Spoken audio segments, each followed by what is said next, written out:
संतरे बेचने वाली बूढ़ी अम्मा की कहानी, जिसके पास एक नौजवान लड़का हमेशा आता, हमेशा संतरे खरीदता और खरीदे हुए संतरों में से किसी एक को, उसकी एक फाक को चखते हुए कहता, अम्मा देखो ना, ये तो कम मीठा है। और अम्मा हमेशा दूसरी फाक को चखते हुए कहती, नहीं बेटा, ये तो बराबर मीठा है। फिर भी यह लड़का बड़ी बेरुखी के साथ उसे खुले हुए संतरे को वहीं ठेले पर छोड़कर चलता बनता। अब इस नौजवान के साथ उसकी पत्नी भी हमेशा हुआ करती। एक दिन पत्नी ने पूछा, ये जो तुम हर बार अम्मा के ठेले पर पहुंचकर नौटंकी शुरू कर देते हो, ये संतरा तो कम मीठा है, ये संतरा तो कम मीठा है।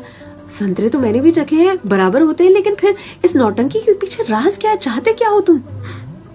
इस पर लड़के ने अपनी पत्नी को एक मीठी सी मुस्कान दी और कहा, मुझे भी पता है कि सारे के सारे संतरे बहुत ही मीठे होते हैं, लेकिन तुमने कभी अम्मा को देखा है?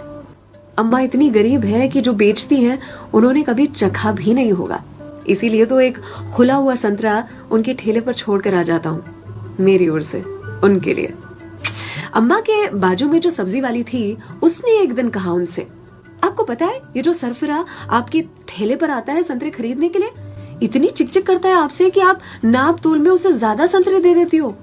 इस पर अम्मा ने कहा कि वो कभी मुझसे संतरे की मिठास पर चिकचिक करता ही नहीं है, वो ये चिकचिक करता है मुझे संतरा खिलाने के लिए, एक छोड़कर जाता है।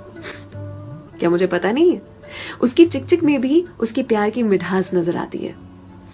वो कहते हैं ना कि मेरे हिस्से से ज्यादा तूने मेरी थाली में परोसा है, कितनी भी मुश्किलें दे ऊपर वाले, मुझे तुझ पे भरोसा है। छीन कर खाने वाले का कभी पेट नहीं भरता और बांट कर खाने वाला कभी भूखा नहीं मरता। अगर कोई ऐसा दिखे, उसकी मदद जरूर से करे। इसी को तो कहते हैं जियो दिल